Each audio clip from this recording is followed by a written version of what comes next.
yang dikarang oleh Imam Nawawi rahimahullah subhanahu wa ta'ala.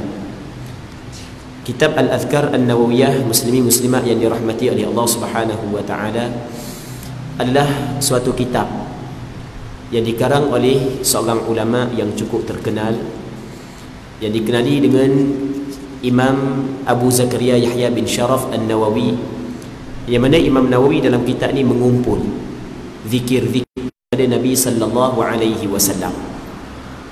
Muslimin muslimat yang dirahmati oleh Allah Subhanahu wa taala. Dan dalam kitab Al-Adhkar An-Nawawiyah, Imam Nawawi juga menyentuh sedikit sebanyak yang berkait dengan hukum hakam.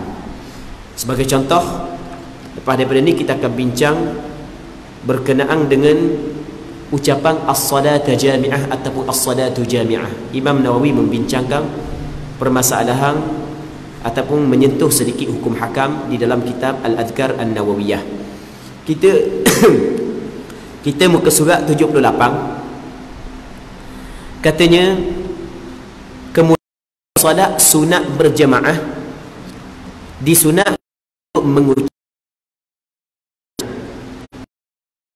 hari raya, solat kusuf dan istisqa. Ada perbezaan pendapat dalam azan untuk solat sunat tertentu, seperti solat tarawih dan solat jenazah. Apa yang benar adalah bahawa solat tarawih menggunakan azan. Selok tempat kita masa semalam sembahyang tarawih kena azan dulu. Nanti kita baca dulu. Tetapi tidak untuk solat jenazah. Okey, ni terjemahan yang memang silap sungguhlah.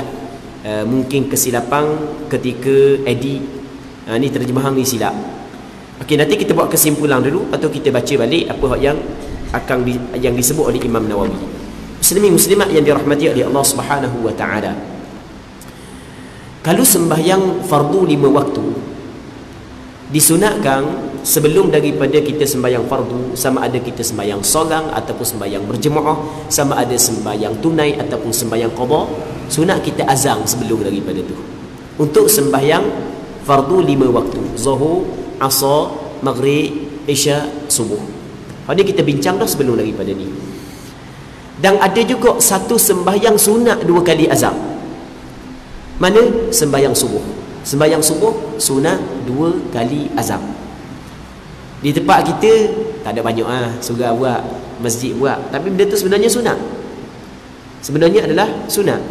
Kalau hamba ingat masa hamba duduk di Ngabang Tengah dulu, hamba asal Ngabang Tengah kok, tapi lama dah tinggal Ngabang Tengah. Ingat masa kecil-kecil kita ingat masjid Bukit Besar 2 kali azan subuh.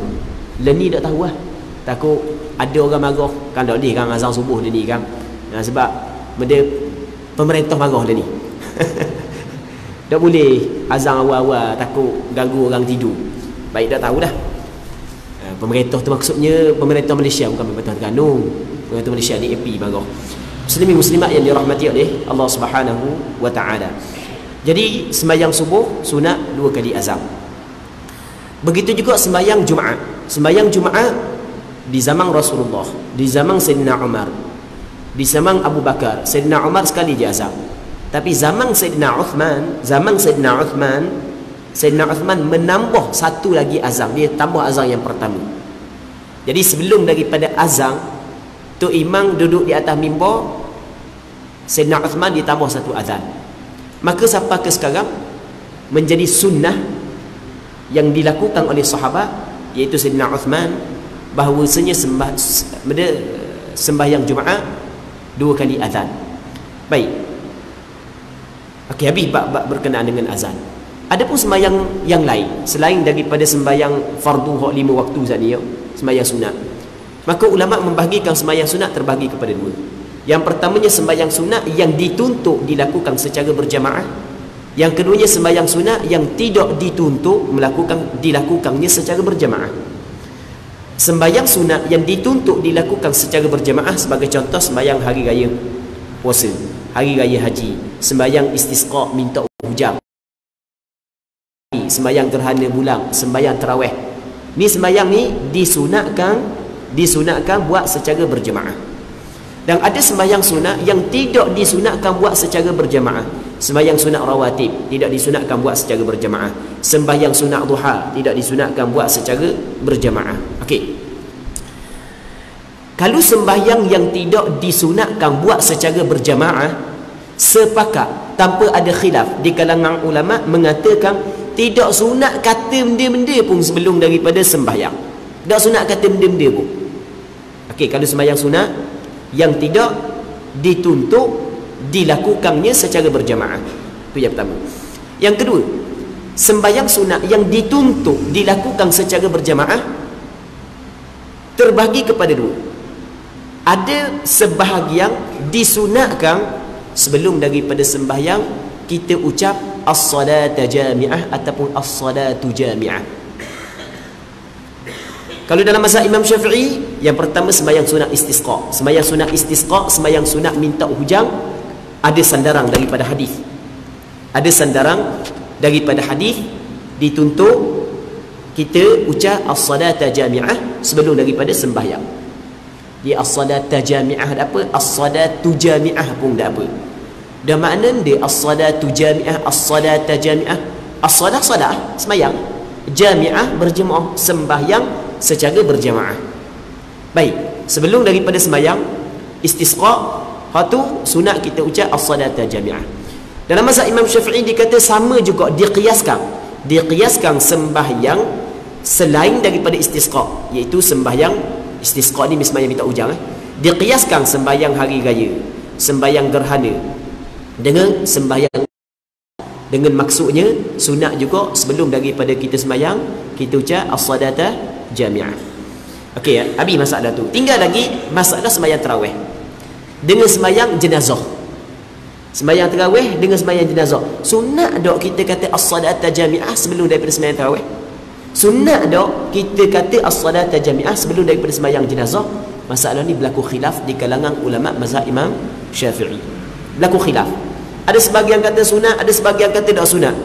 Pandangan hak yang paling kuat, sembahyang sunat tarawih tidak sunat kata as-salatu jami'ah. Itu pandangan yang paling kuat. Okey. Jadi hak yang terjemuhan di sini memang tersilap lah. Dia kata apa yang benar adalah bahawa solat sunat tarawih menggunakan azan. Mana pula?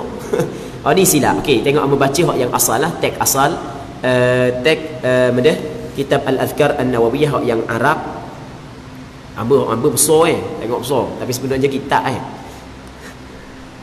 Okey, ni kata Imam Nawawi dalam kitab Al-Azkar An-Nawawiyah hak yang teks Arab, dikatakan wa amma ghairu salawatil khamsi fala yu'adhdhanu li syai'in minha bila khilaf. Adapun sembahyang yang selain daripada sembahyang 5 waktu, maka tidak disyariatkan melakukan azan, melaungkan azan sebelum daripadanya tanpa ada khilaf di kalangan ulama. Selain daripada sembahyang 5 waktu tak ada azan, tanpa ada khilaf, sepakat ulama. Thumma minha ma yustahabbu an yuqala inda iradati salatihi fi jama'ah as-salatu jami'ah. Kemudian kata Imam Nawawi, ada sebahagian daripada sembahyang yang selain daripada 5 sembahyang 5 waktu disunatkan ketika nak mengerjakan sembahyang secara berjamaah, kata sebelumnya perkataan as-salatu jami'ah. Contoh mithlul Eid wal kusuf wal istisqa, seumpama sembahyang hari raya, sembahyang gerhana dan sembahyang minta hujan. Wa minha makhtulifa fih ka salati tarawih wal janazah. Dan sebahagian daripada sembahyang yang selain daripada 5 waktu, ulama berselisih pandangan adakah disunatkan mengucap as-salatu jami'ah sebelumnya ataupun tidak. Contohnya seperti sembahyang tarawih dan sembahyang janazah. Wal asahu, dan pandangan hak yang lebih sahih bahawasanya, tak nampak pula sini tak nak baca, tak nampak sekarang. Okey, biar tak nampak sekarang.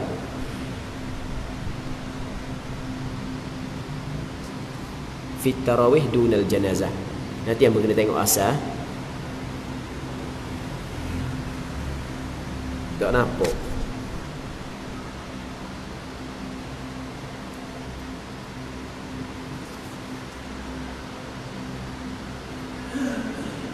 Okey.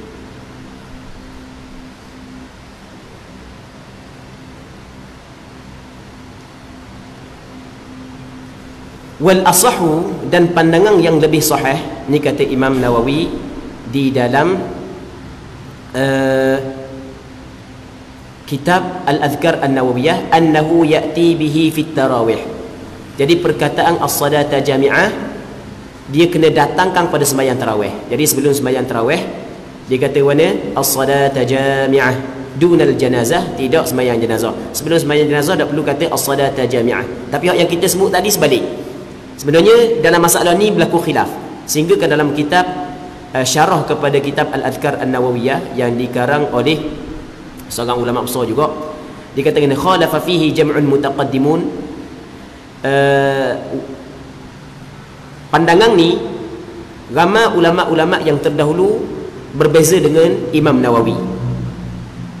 Berbeza dengan Imam Nawawi. Maksudnya Imam Nawawi dalam kitab Al-Adhkar An-Nawawiyah dia kata sebelum sembahyang tarawih sunat kata as-salata jami'ah, tapi sebelum sembahyang jenazah tak sunat kata as-salata jami'ah. Namun di sana ada pandangan yang kedua sebalik. Okey, selesai. Okey, itu kesimpulan daripada benda yang tersilap terjemahan dalam buku kita. Okey, katanya iqamah Habibah azam. Iqamah ni cakap kita qomat tu lah. Tidak sah kecuali setelah masuk waktu solat dan hendak mengerjakan solat. Setelah daripada masuk waktu solat dan nak solat barulah boleh kita qomat. Jadi kalau nak solat 5 minit lagi qomat dulu lah. Sebab dia qomat dulu sebab kat kiri orang ramai mari tok bila ketar lutu dak lih nak qomat kalau orang ramai. Jadi tengah orang tak ada ni qomat dulu lah. Kat kiri demo qomat ah. Siapa masa demo qomat ah. Hamba dak lih, hamba darah gemuruh. Tak apalah, qomat lalu lah tu imam kata. Kat kiri kalau orang mari tak perlu qomat dah. Ada darah gemuruh depan orang nak qomat. Tak boleh lagu tu. Sebab tempoh qomat dengan sembahyang dia tidak boleh tempoh masa yang lama. Okey, itu maksud dia. Azan tidak sah dilakukan kecuali setelah masuk waktu solat, kecuali subuh. Di azan tidak sah dilakukan kecuali setelah masuk waktu solat, melainkan solat subuh. Kerana saat itu boleh azan sebelum masuk waktu solat. Dia selain daripada subuh mesti kena azan setelah daripada masuk waktu. Baik, ada perbezaan pendapat pada waktu dibenarkan azan solat subuh. Azan solat subuh yang terkuat adalah dibenarkan setelah setengah malam, separuh malam. Pendapat lain menyatakan pada waktu subuh, dekat dengan subuh. Pendapat lain menyatakan di seluruh waktu malam. Pendapat ini lemah. Pendapat lain menyatakan setelah 2/3 malam. Paling benar adalah pendapat pertama. Maksudnya okey, kita solat subuh ada 2 azan. Yang pertamanya azan setelah daripada masuk waktu, yang keduanya azan sebelum daripada masuk waktu. Di zaman Rasulullah 2 kali azan tersebut dilaungkan oleh 2 Bilal. Cakap kita 2 Tok Bilal lah. Dulu dia panggil 2 Tok Bilal. Sebab dia hak yang Tok Bilal hak pertama tu nama dia Bilal bin Rabah. Hak yang kedua nama dia Abdullah ibnu Ummi Maktum. Sebenarnya Bilal tu ambil daripada nama sahabat Rasul yang melaungkan azan. Dan pernah kita cerita sebelum daripada ni bahawasanya tukang bang Rasul bukan Bilal bin Rabah seorang. Cuma hak yang masyhur Bilal bin Rabah, hak yang masyhur. Sebenarnya tukang bang di zaman Rasul 4 orang. 4 orang tukang bang. Cuma hak yang paling masyhur Bilal. Yang keduanya Abdullah ibnu Ummi Maktum, seorang sahabat hak yang buta. Hak yang pernah kita cerita sebelum daripada ni surah Abasa wa tawalla an ja'ahu al-a'ma wa ma yudrika la'allahu yazzaka turun kerana dia. Dan dia memeluk Islam. Dia orang buta, orang susah, orang komang lah kalau kita kok. Pada pandangan mata masyarakat kita, masyarakat Arab ketika tu, Abdullah ibnu Ummi Maktum orang komang lah.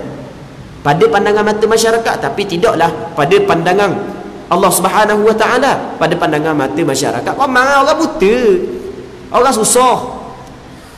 Jadi dia beriman kepada Allah dan Rasulnya, dia menerima agama Islam. Jadi dia pun mari ke masjid. Dia mari ke masjid, dia mari jumpa dengan Nabi sallallahu alaihi wasallam. Minta Rasulullah sallallahu alaihi wasallam ajar dia, ajar lagi lah agama Islam. Secara kebetulan Rasulullah ketika tu sedang berdakwah kepada pembesar-pembesar Quraisy. Jadi kau sehati, sehati lagu mana? Jadi sekarang ni kita berhadapan dengan pembesar Quraisy. Tiba-tiba mari orang yang komang pada pandangan mata manusia. Maka Allah Ta'ala tegur Nabi sallallahu alaihi wasallam, abasa wa tawalla an ja'ahu al-a'ma wa ma yudrika la'allahu yazzakka. Siapa yang dimaksud? Abasa wa tawalla, masa muka Rasulullah berpaling. Anja'ahul a'ma, ketika datang orang buta. Rasulullah sallallahu alaihi wasallam bukan masang tu tak suka dimari, bukan tu bukan akhlak Rasulullah. Tapi Rasulullah sallallahu alaihi wasallam sekarang ni sibuk dengan berdakwah kepada pemimpin Quraisy. Jadi tak bolehlah ada orang ganggu. Baik, maka Allah Taala turun ayat, Allah Taala tegur Nabi sallallahu alaihi wasallam, Abdullah ibnu Ummi Maktum, dan dia juga tukang bang Nabi sallallahu alaihi wasallam. Dua, yang ketiganya Sa'ad bin Qaraf. Sa'ad bin Qaraf adalah tukang bang di Masjid Quba. Masjid Quba ni adalah satu masjid yang terletak di pinggir kota Madinah. Biasa kalau kita pergi buat umrah, kita akan ziarah Masjid Quba. Masjid Quba mengikut pandangan sebahagian daripada ulama adalah masjid yang mula-mula sekali dibina di dalam Islam. Ayat yang Allah Taala berfirman, la masjidun ussisa 'ala taqwa min al-awwal yawmin ahaqqu an taquma fi, adalah untuk Masjid Quba menurut pandangan sebahagian daripada ulama. Baik, Sa'ad Qaraf. Tiga, yang keempatnya adalah Abu Mahzurah. Hak tu tukang bang Rasulullah di Masjidil Haram selepas daripada tahun Fathu Makkah. Baik, jadi tu tukang bang di zaman Nabi sallallahu alaihi wasallam. Cuma yang paling masyhur adalah Bilal bin Rabah. Siapa ke kita zaman kita letak nama Tok Bilal dulu. Tok Bilal ni adalah gelaran kepada tukang bang, muazzin. Baik, jadi di zaman Rasulullah, bang subuh 2 kali bang, sebelum daripada masuk waktu dan setelah daripada masuk waktu. Sebelum daripada masuk waktu, bang subuh dilaungkan oleh Bilal bin Rabah. Lepas daripada masuk waktu, barulah Abdullah ibnu Ummi Maktum. Dalam hadis kata Nabi sallallahu alaihi wasallam, inna Bilalan yu'adzinu bilailin, sesungguhnya Bilal bin Rabah dia bang pada malam hari, masih lagi malam. Fakulu washrabu, mu boleh makan, mu boleh minum. Kalau mu dengar Bilal bin Rabah bang, mu boleh makan lagi, mu boleh minum lagi. Hatta yunadi ibnu Ummi Maktum, sehinggalah dak boleh makan, dak boleh minum apabila mu dengar Abdullah ibnu Ummi Maktum melaungkan azan. Kerana Abdullah ibnu Ummi Maktum melaungkan azan setelah daripada orang khabar kepada dia, keluar dah fajar, keluar dah fajar. Sebab dia tak nampak, nak tengok mana jadi orang khabar kepada dia. Ada 2 tukang bang di zaman Nabi sallallahu alaihi wasallam. Muslimin muslimat yang dirahmati oleh Allah Subhanahu wa taala. Dan kita rasa ni di antara sunnah, ataupun kalau kita cakap gak sunnah mahjurah dalam bahasa Arab, sunnah yang ditinggalkan di tempat kita. Ini di antara sunnah yang ditinggalkan di tempat kita, iaitu melaungkan azan sebanyak 2 kali pada sembahyang subuh. Baik, kadang-kadang bukan tak mau buat, kadang-kadang nak buat juga, tapi tu bila nakut nak mari awal, dah mari awal sebelum subuh orang tak ada takut juga. Sebab setengah-setengah masjid ni ngusik. Setengah masjid ngusik. Ada satu masjid, Amba pernah cerita dah sendiri kan, nak cerita pula sekali lagi. Ada satu masjid di kawasan daerah Marang. Tok Bilal mari lewat semua. Lepas tu Tok Imam pun mari lewat. Orang jabat agama ke apa-apa. Dia kata sebab apa? Sebab mari awal ada semua kelipah-kelipah hak baju putih duduk sejik. Takut juga Tok Bilal. Takut juga Tok Bilal, walaupun duk bang kerek pun takut juga. Mai duk tengok benda pelik ni.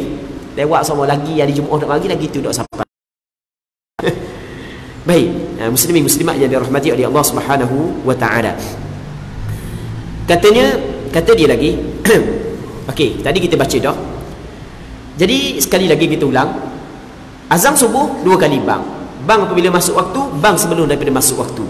Okey, perbincangan yang ingin disampaikan oleh Imam Nawawi adalah, bilakah masuk waktu azan sebelum daripada subuh?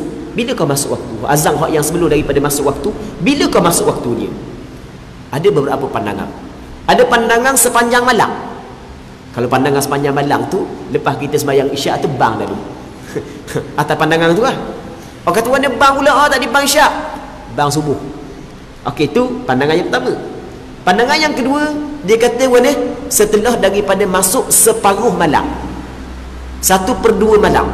Katakanlah kalau kita buat mudah kau, garik dia ni pukul 7.30 sebagai contoh, 8.30, 9.30, 10.30, 11.30, 12.30, 1.30, 2.30, 3.30, 4.30, 5.30, 5.30 masuk subuh.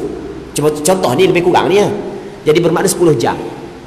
Maksud separuh malam ni maksudnya lepas daripada 5 jam dah.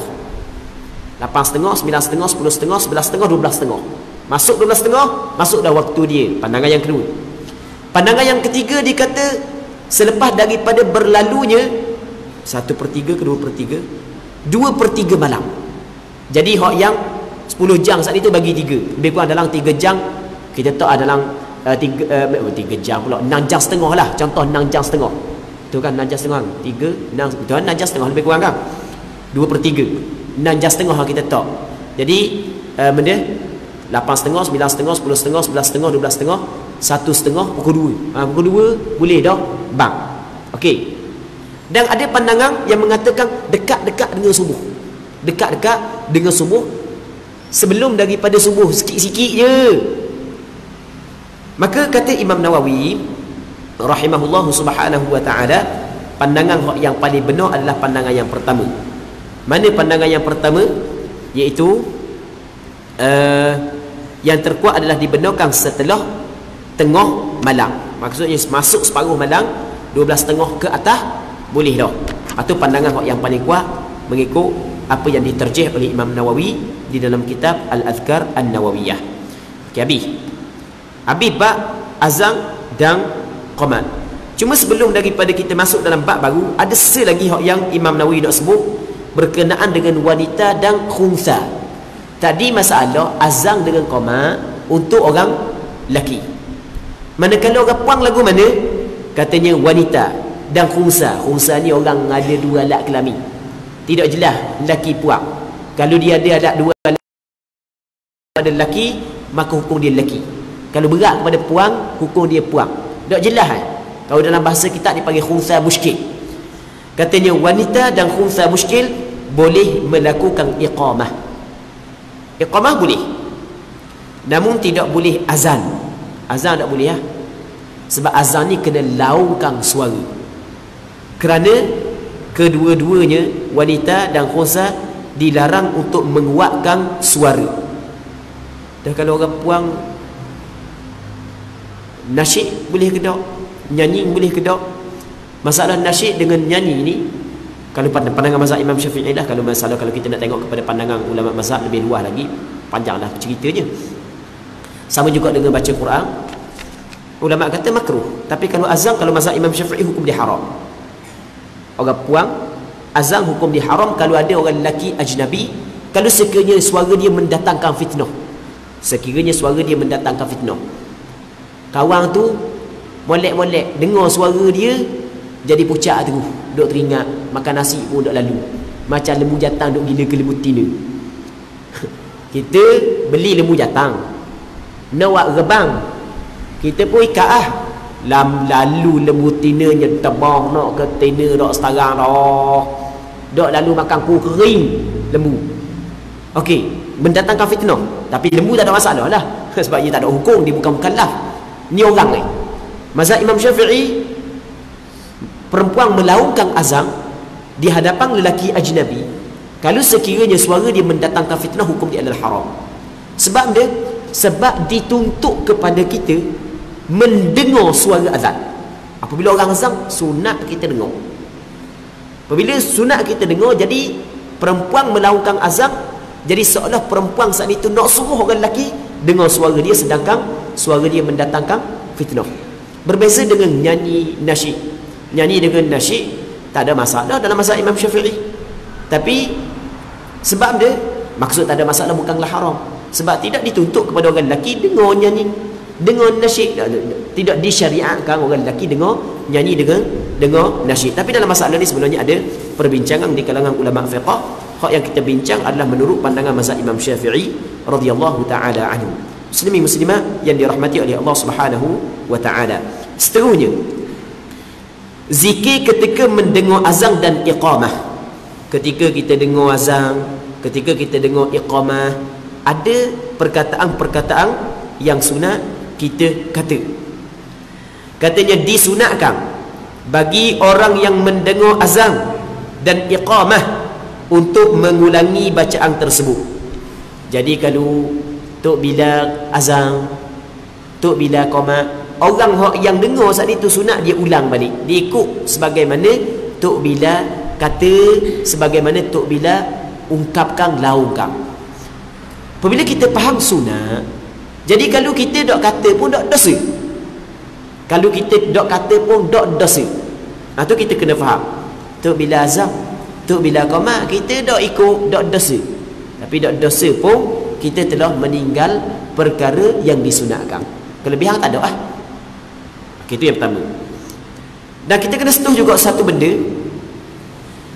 yang mana dalam masyarakat kita ni masih lagi ada kesilapan di dalam memahami beberapa hukum yang berkaitan dengan azan. Dalam masyarakat kita ni, kalau Tok Bila azan, Tok Bila qomat, jadi ramai orang pegang haram cakap. Haram cakap ketika Tok Bila sedang azan dan ketika Tok Bila sedang qomat. Tak boleh. Dan ada setengah kata kalau cakap benda jenazah jadi berat ke mana, nak ngucap ke mana, macam-macam. Mu cakap tebal, mu cakap. Orang dok bang dok cakap dok nak ngucap mati lagi. Okey, ada sebenarnya benda ni adalah salah. Kita kena tahu bahawasanya yang pertama, menjawab azan. Hukum dia adalah sunat, bukan hukum dia adalah wajib. Bercakap ketika azan sedang dikumandangkan bukanlah haram. Dok comel itu dok comel lah, bukan ngamba nak suruh cakap. Bukan kita nak suruh cakap. Tok Bila duduk bang, Tok Bila duduk azan, Tok Bila duduk qomat, kita popek. Dok comel buat lagu tu.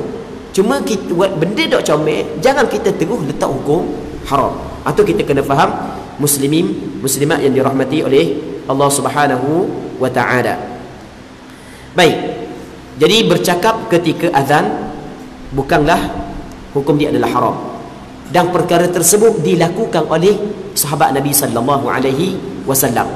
Di dalam satu hadis yang diriwayat oleh Imam Malik dalam kitab Muwatta.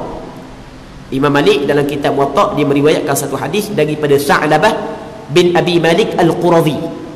Yang mana Sa'labah menceritakan annahum kanu fi zamani Umar bin Al-Khattab radhiyallahu anhu yusalluna yawm al-jum'ah hatta yakhruja Umar. Mereka para sahabat sekali dengan tabi'in di zaman Sayyidina Umar, mereka itu sembahyang pada hari Jumaat, sembahyang sunat, sehinggalah Sayyidina Umar keluar untuk berkhutbah. Apabila Sayyidina Umar keluar untuk berkhutbah, Sayyidina Umar pun naik atas mimbar. Fa idza kharaja Umar wa jalasa 'ala al-mimbar wa adzana al-muadhdhinun. Apabila Sayyidina Umar naik atas mimbar, maka dia duduk di atas mimbar. Tok Bila melakukan azan. Qala Sa'labah, kata Sa'labah, jalasna natahaddath, kami duduk, kami dah sembahyang dah lah, sebab Sayyidina Umar naik atas mimbar dah, tapi kami masih lagi bercakap. Ketika Tok Bila sedang azan, kami bercakap. Fa idza sakatal muadhdhinun wa qama Umar yakhutub ansatna falam yatakallam minna ahad. Apabila habis dah Tok Bila bang, maka Sayyidina Umar bangun untuk berkhutbah, maka ketika itu barulah kami diam, tidak ada seorang pun di kalangan kami bercakap. Okey, boleh faham? Jadi yang mengulang balik, hukum bercakap ketika Tok Bila sedang melaungkan azan bukanlah haram sebagaimana yang dipegang oleh ramai orang kita. Bukan macam-macam. Macam-macam amarang. Kalau cakap tekoh orang bang, maka nak ngucap lah macam-macam. Jadi berat mulut nak ngucap masa matilah, macam-macam. Sebenarnya itu tidak ada sandaran yang sahih. Hukum bercakap ketika azan adalah diharuskan, selama mana percakapan tersebut tidak menghalang untuk kita jawab azan. Kalau percakapan tersebut menghalang kita jawab azan, maka jelas percakapan tersebut hukum dia adalah tidak comel. Tak comel. Kita cakap tapi boleh kita jawab azan, tak ada masalah.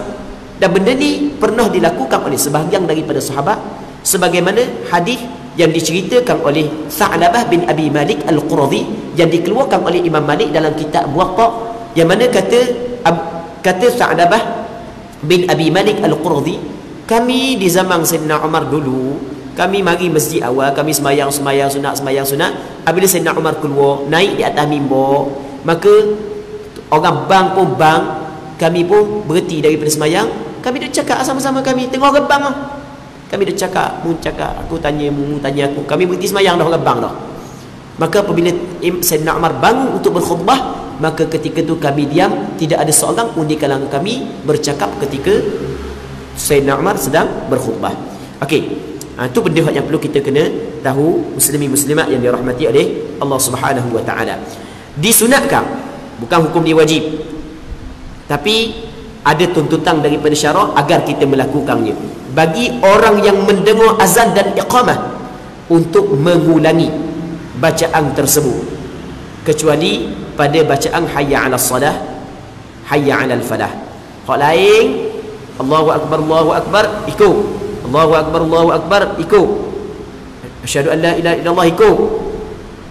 Apa hak yang diucapkan oleh muazzin kita ucapkan pula. Itu maksud dia sunat. Melainkan hayya 'alas salah, hayya 'alal falah dijawab dengan ucapan la haula wala quwwata illa billah. Sebab dia, sebab hayya 'alas salah makna dia, benda makna dia mari semayang weh. Kalau cakap kita lah, cakap Terengganu, mari semayang weh. Hayya 'alal falah, mari kepada kejayaan weh. Maksud dia kejayaan di sini, kejayaan adalah keredaan Allah Subhanahu wa taala. Bukan kejayaan dunia. Kejayaan dunia itu benda kecil. Kejayaan di sini adalah mendapat keredaan Allah Subhanahu wa taala. Kejayaan di sini adalah khusyuk dalam sembahyang. Khusyuk dalam sembahyang adalah kejayaan. Sebab itulah Allah Taala kata dalam Quran, qad aflahal mu'minun alladzina hum fi salatihim khashi'un. Sesungguhnya telah berjaya orang beriman. Orang beriman adalah yang mendapat kejayaan, hak yang mereka itu khusyuk di dalam sembahyang mereka itu. Jadi apabila ajak kepada sembahyang, ajak kepada keredaan Allah, ajak kepada ibadat, maka kita mengetahui diri kita bahawasanya kita tidak mampu melakukan hal tersebut melainkan dengan pertolongan daripada Allah. Ketika orang ajak mari kita melakukan kebaikan, maka kita kena nampak diri kita ni, aku tidak mampu melakukan kebaikan tersebut kalau sekiranya tidak ada pertolongan daripada Allah. Sebab itulah disunatkan kita ucap la haula wala quwwata illa billah. Tidak ada daya dan tidak ada kekuatan, tidak ada daya untuk aku meninggalkan maksiat, tidak ada kekuatan untuk aku mengerjakan ketaatan melainkan dengan pertolongan daripada Allah Subhanahu wa taala. Andai kata tidak ada pertolongan daripada Allah, nescaya aku tidak mampu melakukan apa jua perintah yang Allah Subhanahu wa taala perintahkan kepada aku.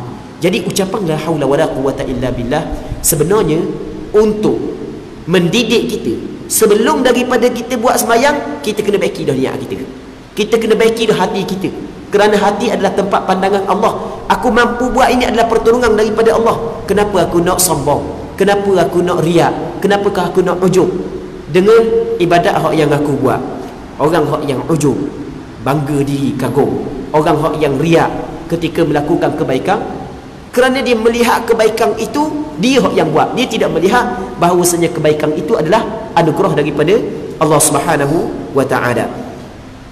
Muslimin muslimat yang dirahmati oleh Allah Subhanahu wa taala. Begitu juga melainkan pada perkataan as-salatu khairum minan naum. As-salatu khairum minan naum. Apa as-salatu khairum minan naum? As-salah salat. Khairun ni mana khair? Khair. Mana khair? Baik. Sembahyang itu lebih baik. Minan naum, daripada naum. Naum makna tidur. Sembahyang lebih baik daripada tidur. Sembahyang lebih baik daripada tidur. Jadi ketika Tok Bila kata as-salatu khairum minan naum pada azan subuh, benda yang sunat kita jawab. Dalam masalah ni sebenarnya ulama berselisih pandangan. Ulama berselisih pandangan ketika kita dengar Tok Bila kata as-salatu khairum minan naum, apakah yang sunat kita jawab? Ada sebahagian daripada ulama dia kata sunat kita jawab as-salatu khairum minan naum, berpandukan kepada keumuman tuntutan kita berkata sebagaimana Bila kata. Sebab Rasul kata lagu mana? Dalam hadis yang akan datang kita akan baca. Kata Rasul, "Idza sami'tul muadzin faqulu mithla ma yaqul." Apabila mu dengar orang bang melakukan azan, mu kata sebagaimana dia kata. Hak yang dia kata mana mu kata gitu. Tapi hayya 'alas salah, hayya 'alal falah, ada dalil yang lain. Sunat kita kata la haula wala quwwata illa billah. Manakala as-salatu khairum minan naum tidak ada dalil yang sahih. Cuma di sana ada hadis yang dhaif. yang mengatakan sunat kita kata sadaqta wa barirta. Sunat kita kata sadaqta wa bararta. Baik. Jadi apabila ada hadis yang dhaif kata lagu tu, maka sebahagian daripada ulama kata boleh kita kata sadaqta wa bararta. Baik. Namun sebahagian daripada ulama yang lain kata dak sunat kata as-salatu khairum minan naum. Tak payah balah. Kata dua-dua pun tak apa. Kata dua-dua tak payah balah. Hak yang masalahnya dak kata. Balah-balah dia sendiri dak kata. Lewat subuh. Tu masalah. Dak balah kata as-salatu khairum minan naum ke sadaqta wa bararta ke ketika tu bila kata as-salatu khairum minan naum balah situ. Dah mung subuh ke apa? Kunang setengah. Tak dengar tu bila bang tak bila dengar. Tu jadi masalah. Jadi katalah nak kata hak mana pun. Seterusnya pendapat lain mengatakan dijawab dengan ucapan sadaqa Rasulullah sallallahu alaihi wasallam as-salatu khairum minan naum. Itu pandangan yang kedua. Jadi as-salatu khairum minan naum, sembahyang itu lebih baik daripada tidur. Jawab lagu mana? Sadaqa Rasulullah. Memang betul lah Rasulullah. Rasulullah yang memberi pengakuan untuk ucapan tersebut diucapkan ketika azan subuh. Jadi benarlah apa yang diucapkan oleh Rasulullah, memang sembahyang jauh lebih baik daripada tidur. Baik, tidur boleh benda, sembahyang boleh pahala. Baik. Lepas tu ucap pula as-salatu khairum minan naum sebagaimana diucapkan oleh Bilal. Begitu juga pada lafaz qad qamatis salah, qad qamatis salah. Dijawab dengan ucapan aqamaha Allah wa adamaha. Sebenarnya dalam masalah qad qamatis salah, qad qamatis salah, kita nak ucap benda, ulama berbeza pandangan juga. Ada sebahagian daripada ulama mengatakan apabila Tok Bilal melaungkan qamat qad qamatis salatu qad qamatis salah, kita orang dengar sunat kata qad qamatis salah, qad qamatis salah. Ada sebahagian ulama. Sebahagian ulama yang lain kata sunat kita kata aqamaha Allah wa adamaha. Baik. Mazhab Imam Syafi'i kata aqamaha Allah wa adamaha. Jangan balah. Nak kata qad qamatis salah, ada pandangan ulama. Nak kata aqamaha Allah wa adamaha, juga ada pandangan ulama. Seterusnya pada lafaz asyhadu anna Muhammadar Rasulullah dijawab dengan ucapan wa ana asyhadu anna Muhammadar Rasulullah, ataupun tak ada wa ana pun tak apa, pakai asyhadu anna Muhammadar Rasulullah pun tak apa. Kemudian diikuti dengan ucapan raditu billahi rabba wa bi Muhammadin sallallahu alaihi wasallam rasula wa bil islam dina. Tu bila asyhadu an la ilaha illallah, kita ucap kan asyhadu an la ilaha illallah, ataupun kita tok depan sikit wa ana asyhadu an la ilaha illallah, aku juga bersaksi tidak ada Tuhan melainkan Allah Subhanahu wa taala. Cuma comel pula tambah sikit lagi raditu billahi rabba wa bi Muhammadin sallallahu alaihi wasallam rasula wa bil islami dina. Seterusnya setelah selesai menjawab semua ucapan azan, diikuti dengan membaca selawat kepada Nabi sallallahu alaihi wasallam. Lepas daripada azan, sunat Tok Bilal berselawat kepada Rasulullah. La ilaha illallah sallallahu alaihi Allahumma salli ala Muhammad. Sunat selawat.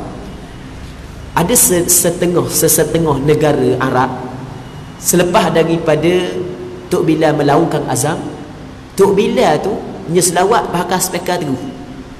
Cuma sebahagian daripada ulama tak kenang lah. Tapi nak raya ada sebahagian daripada negara Arab. Amal duduk di Syria dulu.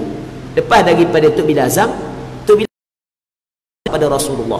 Di Syria boleh dikatakan setiap masjid lepas daripada di azam, teguh dia berselawat kepada Nabi sallallahu alaihi wasallam. Boleh dikatakan, tapi ada juga maksudnya banyaklah masjid buat lepas daripada Tok Bilal azam, teguh dia berselawat kepada Rasulullah dengan meninggikan suara, menyaringkan suara sampai orang pakak dengar belaka sebagaimana orang dengar azan. Baik. Cuma hak yang pada asalnya adalah kita berselawat dengan suara hak yang perlahan.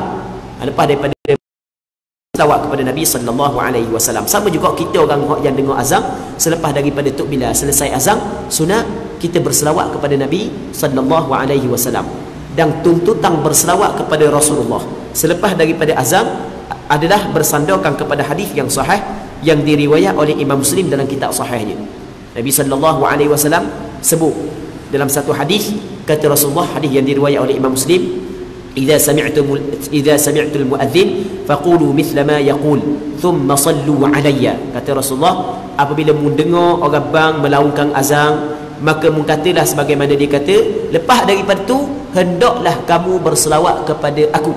Fa innahu man shalla alayya salatan sallallahu alaihi biha 10. Kerana sesungguhnya orang yang berselawat kepada aku sekali selawat, maka Allah Subhanahu wa taala akan selawat kepadanya sebanyak 10 kali selawat. Lepas daripada baca selawat kepada, dilanjutkan dengan membaca doa. Allahumma rabb hadhihi ad-da'wati at-tammah was-salati al-qa'imah ati Muhammadanil wasilata wal fadilah. Dibacakan benda nil wasilah. Jadi orang yang belajar Quran dia faham ah. Orang dah belajar Quran warna pun dok waktu bik ni mana ada nun ah. Orang yang belajar Quran dia faham lah. Dia Muhammadan tanwin. Kalau kita sebut sikit tanwin. Tanwin ni maksudnya bagi dua. Dia bagi dua ni sebenarnya adalah nun mati. Kalau kita belajar dalam ilmu nahwu, bagi dua ni adalah nunun sakinatun talhaqu akhiral lafzi lafzan la khattan. Nun yang mati yang duduk pada akhir kalimah pada berlafaz, tidak ada pada tulisan. Pada lafaz ada nun mati yo. Okey, jadi nun mati. Lepas daripada Muhammadan ada perkataan al-wasilah. Al-wasilah lang pula mati. Nun mati, lang mati. Jadi berjumpa dua mati. Maka untuk mengelak daripada berjumpa dua mati, maka kena baris nun, bagi bawah. Jadi Muhammadanil wasilah.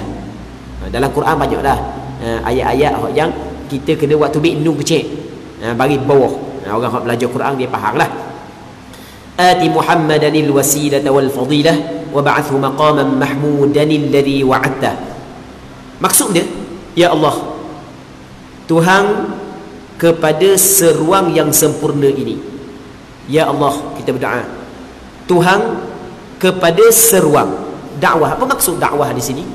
Ada sebagian ulama kata dakwah di sini adalah dakwah kepada tauhid, kepada mengesakan Allah.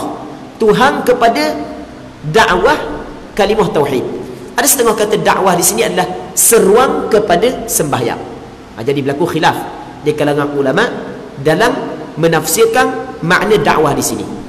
Wahai ya Allah, Tuhan kepada dakwah yang sempurna ini. Maksudnya dakwah yang sempurna, ada sebahagian ulama kata dakwah kepada Allah Subhanahu wa taala, dakwah kepada la ilaha illallah. Kerana itu adalah hak yang paling sempurna. Tidak ada hak yang sempurna melainkan dakwah mengajak manusia kepada Allah Subhanahu wa taala, kepada mentauhidkan Allah. Okey, itu pandangan yang pertama. Pandangan yang kedua, hadhihi da'wati tammah merujuk kepada seruang sembahyang. Was-salatil qa'imah, maksud dia dan solat yang akan didirikan. Tuang kepada solat yang akan didirikan. Ni sembahyang hak yang kita sembahyang ni ada tuang dia. Kita sembahyang kepada siapa? Sembahyang kepada Allah, untuk Allah. Kita doa, ya Allah, Tuhan kepada sembahyang tersebut. Tuang kepada sembahyang tu, kita buat untuk dia. Ati Muhammadanil wasilah. Maksud dia, berilah kepada Muhammad al-wasilah. Ati ni maksudnya beri. Kita minta daripada Allah agar Allah Ta'ala beri kepada Nabi Muhammad wasilah. Wasilah ni benda wasilah. Wasilah ni disebut dalam hadis yang diriwayat oleh Imam Muslim. Kata Nabi sallallahu alaihi wasallam, lepas daripada berselawat kepada aku, kemudian berdoalah kepada Allah supaya Allah Ta'ala kurniakan kepada aku wasilah. Wasilah ni adalah fa innaha manzilatun fil jannah. Wasilah adalah satu kedudukan di dalam syurga, satu kedudukan yang cukup tinggi dalam syurga, yang mana kata Rasulullah, la tanbaghi illa li 'abdin min ibadillah. Yang mana kedudukan ini tidak saigia, tidak sepatut, tidak layak melainkan hanya untuk seorang sahaja dari kalangan hamba Allah. Dan aku mengharap aku yang mendapat kedudukan tersebut. Sesiapa yang berdoa dengan doa itu untuk aku, maka halat lahu syafaati, maka halallah baginya syafaat aku. Ini kata Nabi sallallahu alaihi wasallam. Serta bangkitkanlah ini pada tempat yang terpuji. Kita minta Allah Ta'ala bangkitkan Rasulullah di tempat yang terpuji. Maksud di tempat yang terpuji adalah asy-syafa'ah, asy-syafa'atul 'uzma. Syafaat yang paling besar menyelesaikan manusia pada padang mahsyar. Ketika manusia dah susah teruk sangat duduk di padang mahsyar. Siapa yang nak minta dengan Allah Subhanahu wa taala agar Allah Subhanahu wa taala percepatkan hitungan amalan ni, pergi jumpa dengan Nabi Adam alaihissalam. Nabi Adam alaihissalam kata nafsi nafsi. Pergi jumpa dengan Nabi Nuh. Nabi Nuh kata nafsi nafsi. Siapa pergi jumpa dengan Nabi Muhammad sallallahu alaihi wasallam, kata Nabi Muhammad, ana laha, aku yang memiliki syafaat tersebut. Baik, itu yang dimaksud dengan maqam yang terpuji yang Allah Subhanahu wa taala telah janjikan. Kemudian disambungkan dengan membaca apa sahaja doa untuk urusan dunia dan akhirat. Lepas kita baca doa ni, ikutlah kita nak doa dia pun, sama ada doa berkaitan dengan dunia ataupun berkaitan dengan akhirat. Banyak mana doa silakan, kerana di antara tempat mustajab doa adalah di antara azan dan iqamah. Dalam hadis yang diriwayat oleh Imam Tirmizi, Nabi sallallahu alaihi wasallam bersabda, la yuraddu du'a bainal adhan wal iqamah. Doa tidak ditolak di antara azan dan iqamah. Perbanyakkan doa kepada Allah Subhanahu wa taala, perbanyakkan berdoa kepada Allah di antara azan dan iqamah. Baik, seterusnya, lepas daripada dia kabar hukum hakam sikit, lepas tu dia bagi hadis. Abu Sa'id Al-Khudri radhiyallahu anhu, dia berkata bahawa Rasulullah sallallahu alaihi wasallam bersabda, "Idza sami'tumun nida' faqulu mithla ma yaqulul muadzin." Artinya, apabila kamu mendengar suara azan, maka ucapkanlah seperti yang diucapkan oleh muazzin. Kalau mendengar suara azan, mengucap apa yang diucap oleh muazzin. Baik, jadi berpandukan kepada hadis ini, kata ulama fiqh, setiap kali kita dengar laungan azan, sunat kita ikut, sunat kita jawab. Di tempat kita kalau kita dengar subuh, sini bang, lepas sini bang, sini bang, habis kata kawa pak. Kalau kadang-kadang sekali, kadang-kadang tak sekali, hak ni bang dulu, hak ni bang lewat sikit. Okey, kalau subuh kita mungkin boleh sekali lagi. Kalau isyak, hak ni sudah awal sikit ngajar, jadi cepat bang. Hak ni tak ada kuliah langsung, awal lagi bang. Hak ni pula lambat sikit sudah ustaz, bang lewat lagi. Hak ni lambat lagi, bang lewat lagi. Hak ni hari Jumaat lambat siapa? tak ada kuliah pun, hari Jumaat lambat siapa? Lewat kok bang. Jadi kan hak ni bang, hak ni bang, hak ni bang, hak ni bang. Adakah setiap kali kita dengar orang bang daripada bermacam-macam masjid sunat kita jawab? Kata ulama sunat. Sebab dia, sebab kata Rasul, idza sami'tumun nida, apabila mu dengar laungan azan, faqulu mithla ma yaqul, mu kena kata sebagaimana tukang bang kata. Jadi katalah, cuma kata Imam Nawawi, hak yang muakkad, hak yang paling kuat sunat adalah azan hak yang pertama. Maksudnya hak yang pertama kali kita dengar, hak tu hak yang paling kuat. Manakala hak yang selepas daripadanya tetap sunat tapi tidaklah muakkad. Muslimin muslimat yang dirahmati oleh Allah Subhanahu wa taala. Yang kedua, dalam hadis kata Rasulullah ni, idza sami'tumun nida faqulu mithla ma yaqulul muadzin. Apabila mu dengar laungan azan, mu kena kata sebagaimana muadzin kata. Muadzin ni mana muadzin? Muadzin kalau kita belajar bahasa Arab, dia adalah isim fa'il. Apa makna isim fa'il? Suatu lafaz yang menunjuk di atas seorang yang melakukan suatu perbuatan. Muadzin ni orang yang bang. Jadi maksudnya kalau kita dengar orang bang, sunat kita jawab. Sama ada kita dengar direct ataupun dengar melalui radio. Okey, benda yang menurut cerita. Ada setengah masa menurut Syria dulu, ada setengah masjid kita kata oh taknya masjid ni bang, macam tu Imam Makkah dah. Rupa-rupanya tahu tak, dia pasang radio. Dia pakai tik-tik suara, dia buka. Sampai masuk waktu, Tok Bilal tak bang pun, dia pasang. Naik, dia pasang. Bunyi lah. Tok Bilal bang, oh padang pun. Kita ingat ke Tok Bilal Mekah? Suara macam Tok Bilal Mekah, memang hak Tok Bilal Mekah sungguh. Tapi hak rekod dah. Hak rekod dah. Kalau hak yang live tu lain. Tapi waktu tak sama, mana boleh buat live dah, waktu tak sama. Syria dengan Mekah dia nak sama. Mekah dengan kita mana sama waktu dia. Baik. Jadi dia pakai benda tiknya, suara tu. Okey, masalah sekarang ni dia pakai tu lah. Tapi ada hukum. Hukum dia, dah kita dengar sunat tak jawab. Boleh faham kan? Sunat tak jawab. Secara zahir apa yang disebut dalam hadis tak sunat jawab. Dia nak jawab tak ada masalah. Sebab jawab pun zikir. Allahu Akbar zikir. Tapi tak sunat jawab. Sebab dia tak sunat jawab?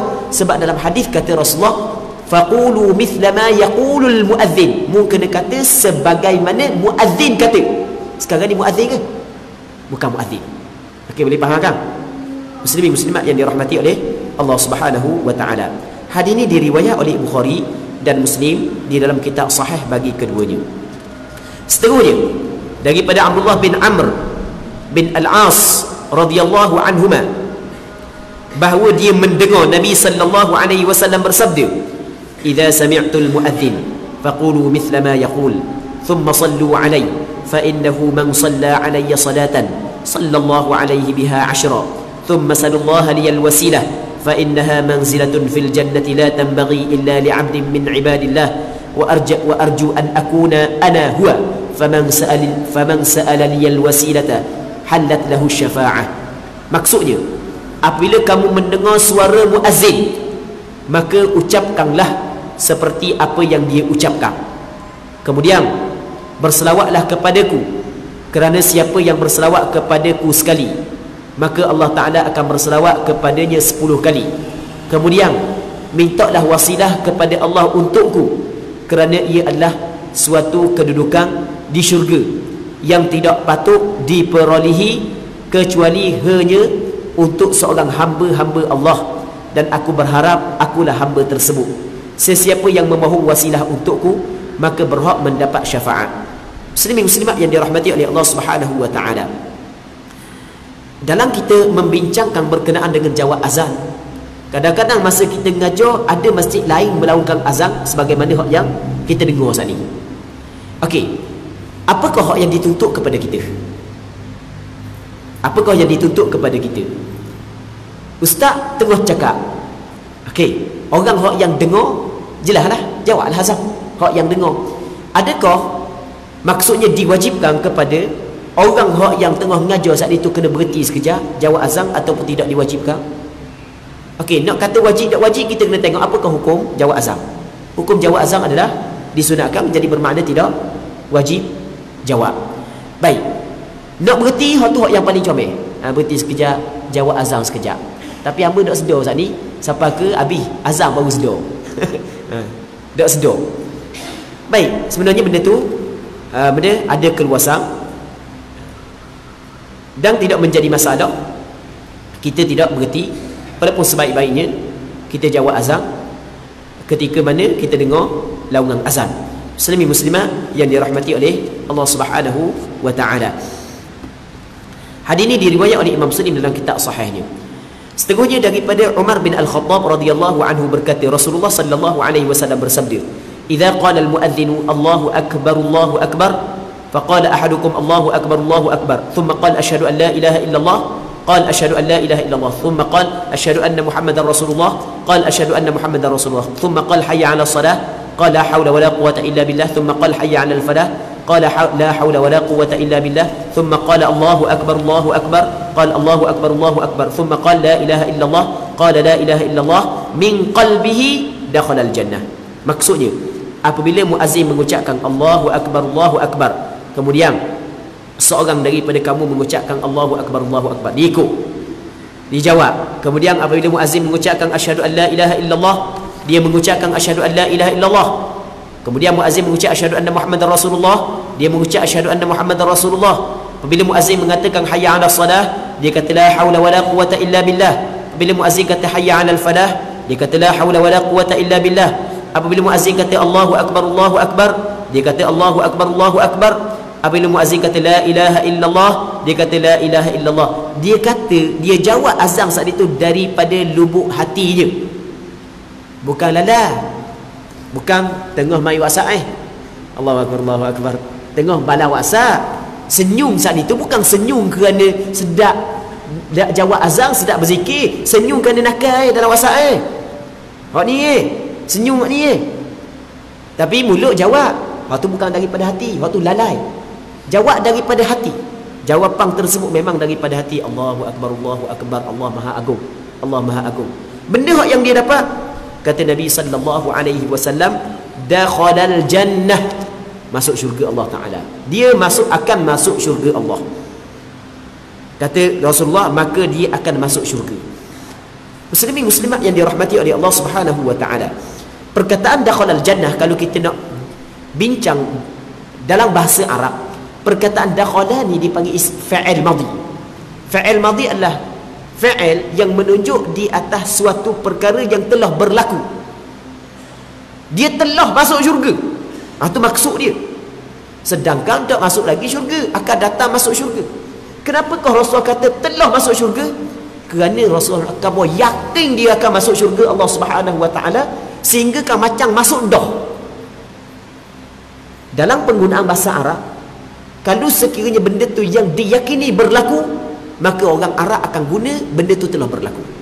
Kalau benda tu diyakini berlaku, setiap dia panggil, kalau dalam kaedah bahasa Arab dia kata mana, ma tahaqqaqal wuqu' bi manzilatil waqi'.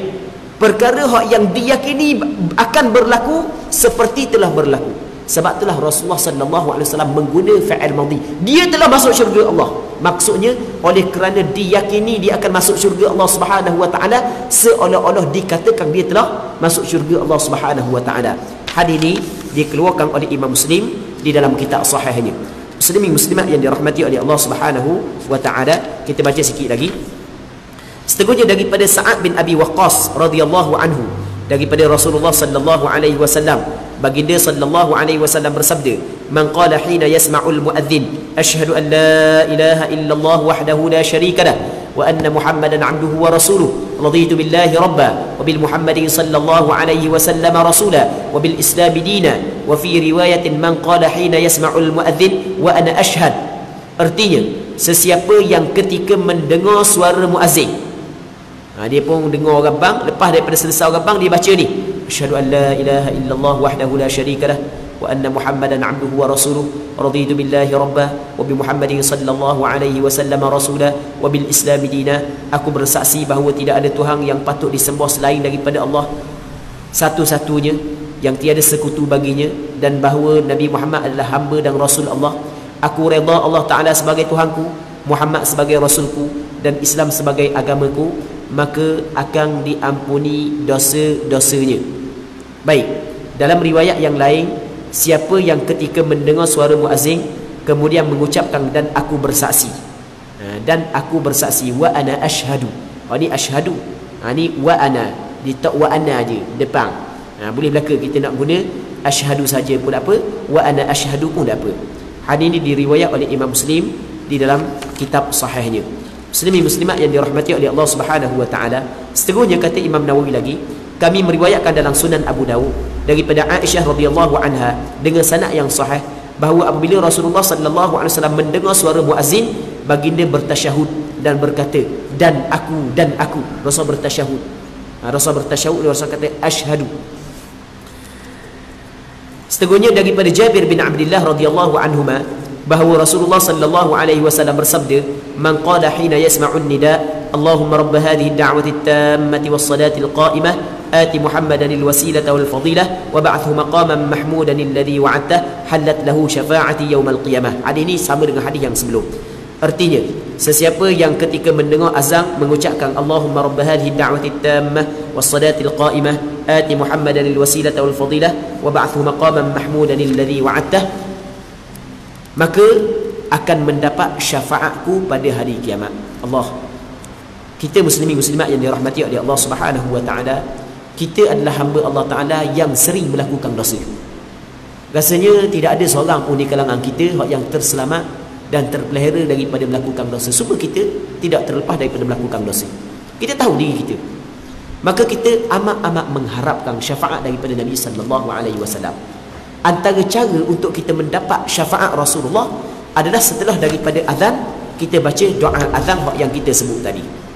Kami meriwayatkan dalam kitab Imam Ibn Sunni daripada Muawiyah radhiyallahu anhu, bahawa Rasulullah sallallahu alaihi wasallam apabila mendengar suara muazzin, baginda mengucapkan Allahumma ja'alna muflihin, ya Allah, jadikanlah kami termasuk golongan orang-orang yang berbahagia. Kan, hayya 'alal falah, marilah kepada kebahagiaan. Allahumma ja'alna muflihin, ya Allah, jadilah kami dari kalangan orang-orang yang mendapat kebahagiaan. Seterusnya, kami riwayatkan dalam Sunan Abu Dawud daripada seseorang,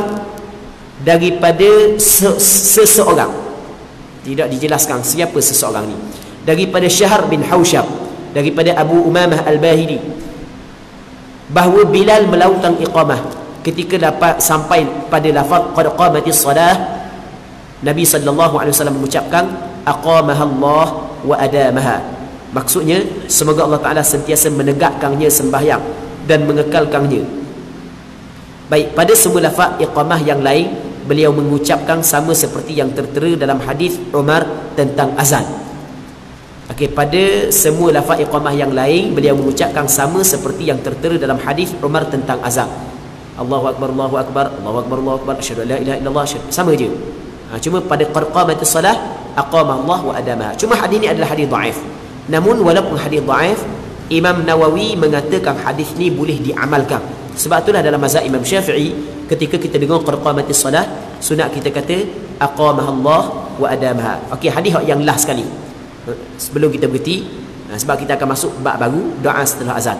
Kami riwayatkan dalam kitab Imam Ibn Sunni daripada Abu Hurairah radhiyallahu anhu bahawa apabila dia mendengar muazzin mengumandangkan iqamah, dia mengucapkan Allahumma rabb hadhihi ad-da'wati at-tammah was-salatil qa'imah salli ala Muhammadin wa atihi su'lahu yaumal qiyamah.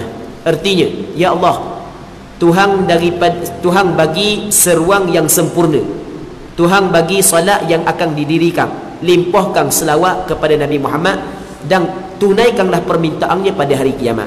Maksudnya, selepas daripada qamat sunat baca doa ni. Dalam mazhab Imam Syafi'i, selepas daripada qamat sunat kita baca doa selepas daripada azan. Sebagaimana doa yang disunatkan kita baca selepas daripada azan, sunat juga kita baca doa tersebut selepas daripada qamat. Muslimin muslimat yang dirahmati oleh Allah Subhanahu wa taala. Okey, untuk malam ni kita rasa sini dulu.